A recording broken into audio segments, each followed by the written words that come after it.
Hi, everyone, and welcome back to the Product Huddle. I'm Anamarija, here with Jeff Callan.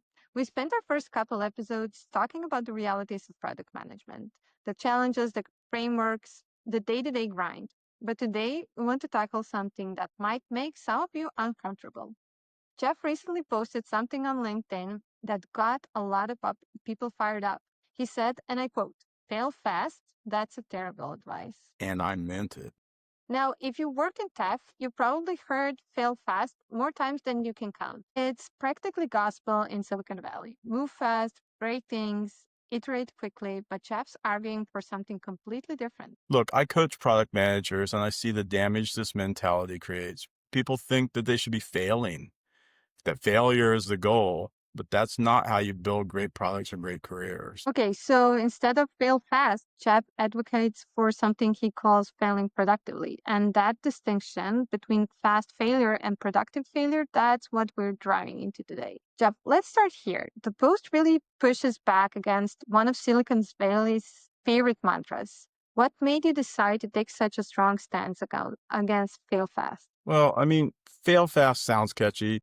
If you're going to fail, you don't want to spend a lot of time doing it. So that makes some logical sense. But in practice, it just means you're failing sloppy. What I care about most is failing in a way that actually moves you, the project, the product forward.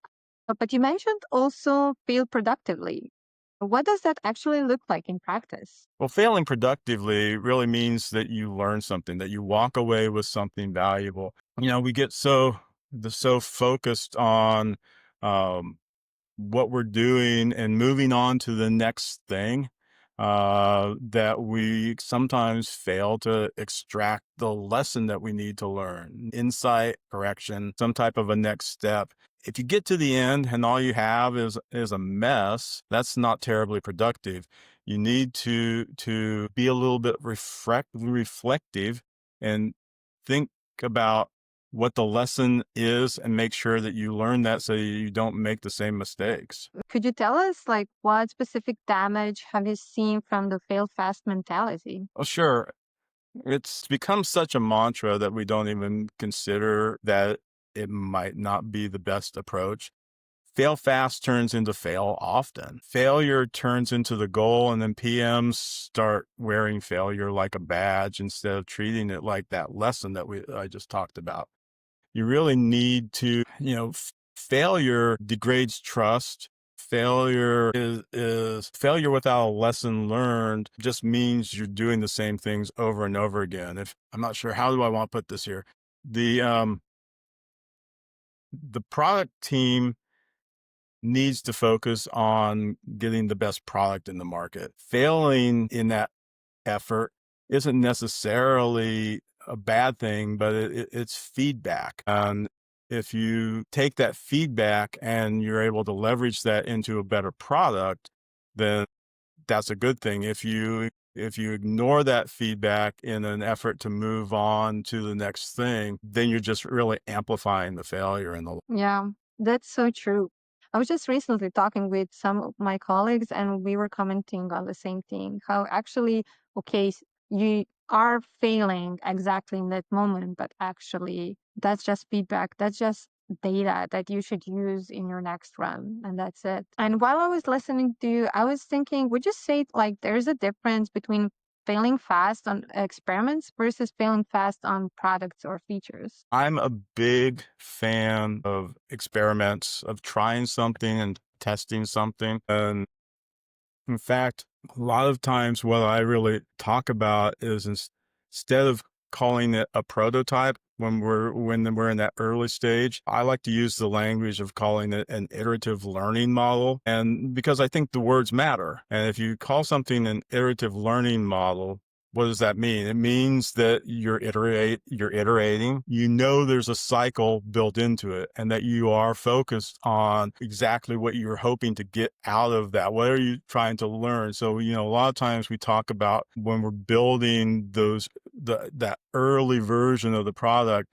trying to test a hypothesis that we have, identify the area that's of highest risk, and see if you can come up with a solution for that. Because if you can't come up with a solution for the things that are of the highest risks, then you probably need to let the project go. Creating that learning model where you're able to put your experiments in front of customers and get that feedback coming back to you. To me, that's what we should be doing.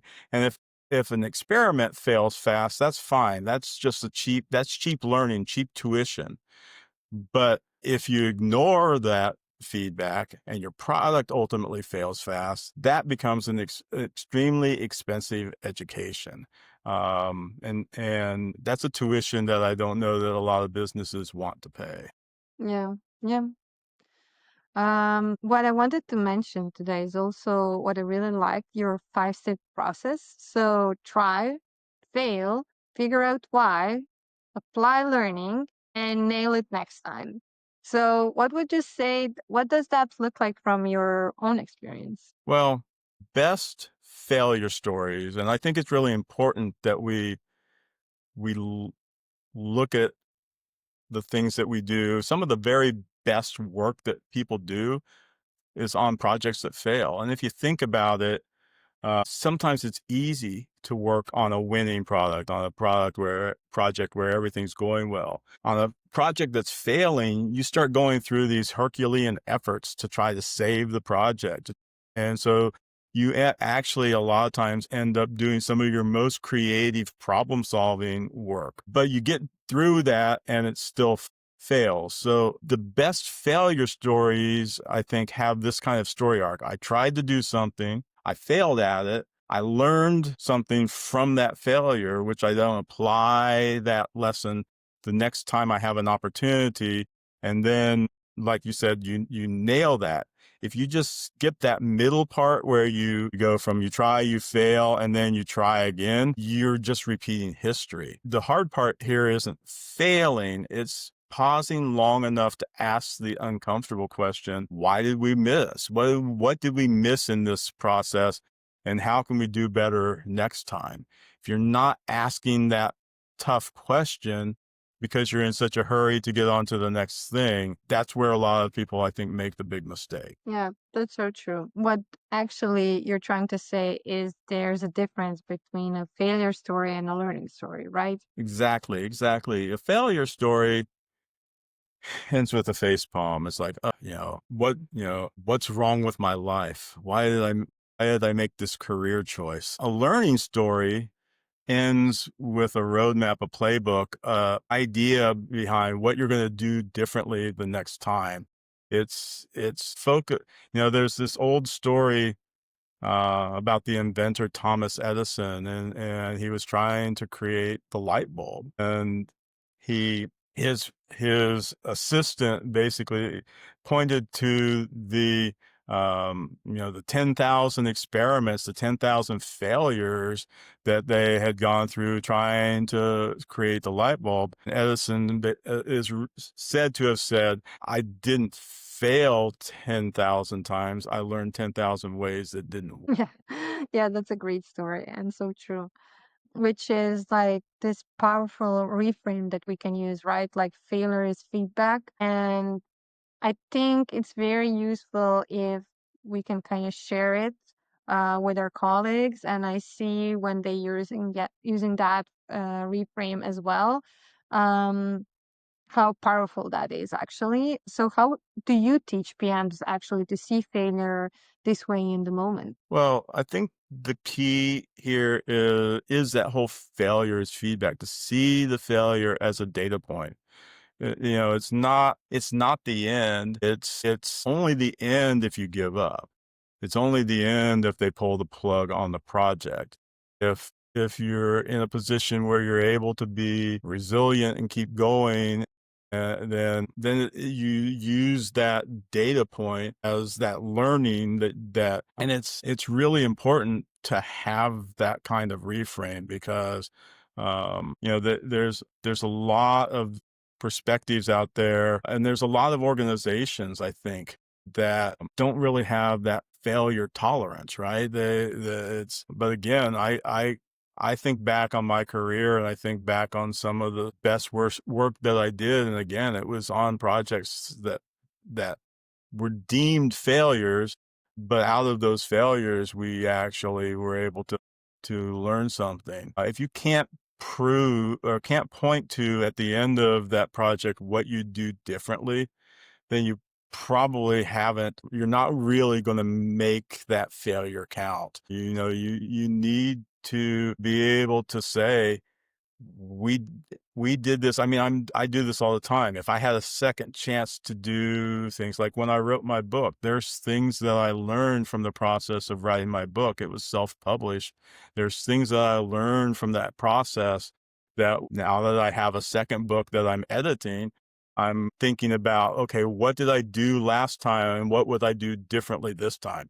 If you're not ready to do that, then you're not learning from the experience. Oh, yeah, that's true. And I really like that term that you said, failure tolerance. I think that's a fantastic term to describe it. And I think it really goes along with company's culture.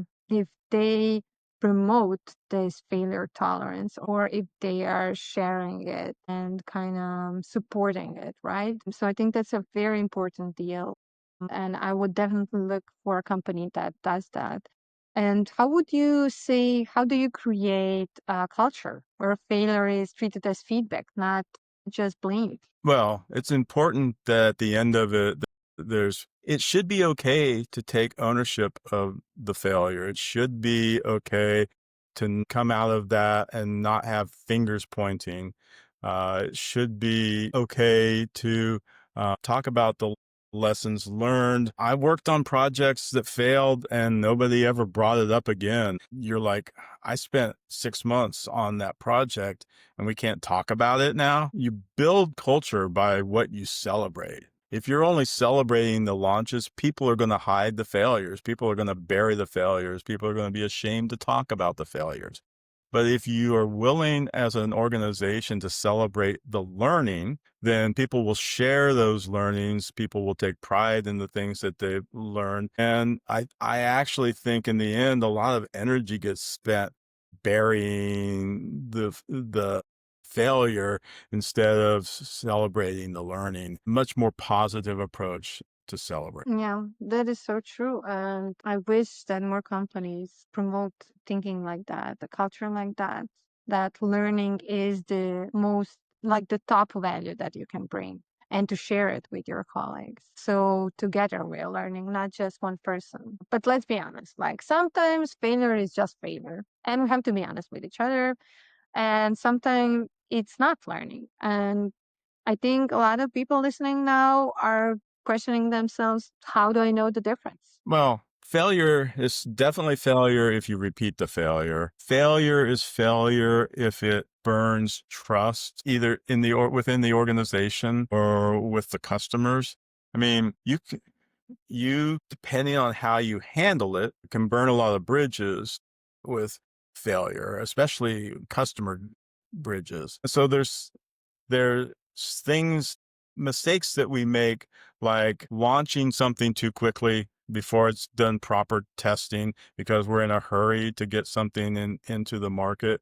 And then we turn our customers into the test team and they find all the bugs that we should have found when we tested.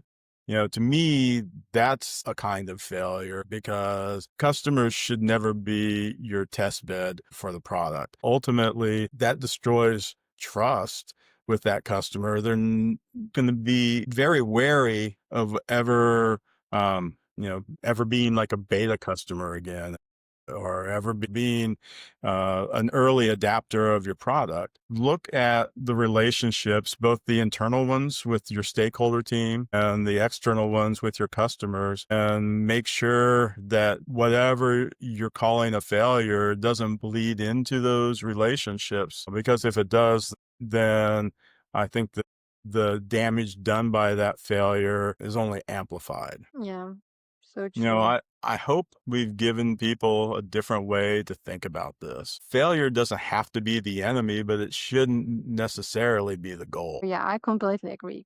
And if you're listening and you just had something not work out the way you planned, remember, that's not automatically a failure. It's data. The question is, what are you going to do with that data? Yeah, and if you've got a failure story that needs to be reframed, or if you're struggling to extract the right lessons from something that didn't work, that's exactly the kind of thing that we love helping PMs work through.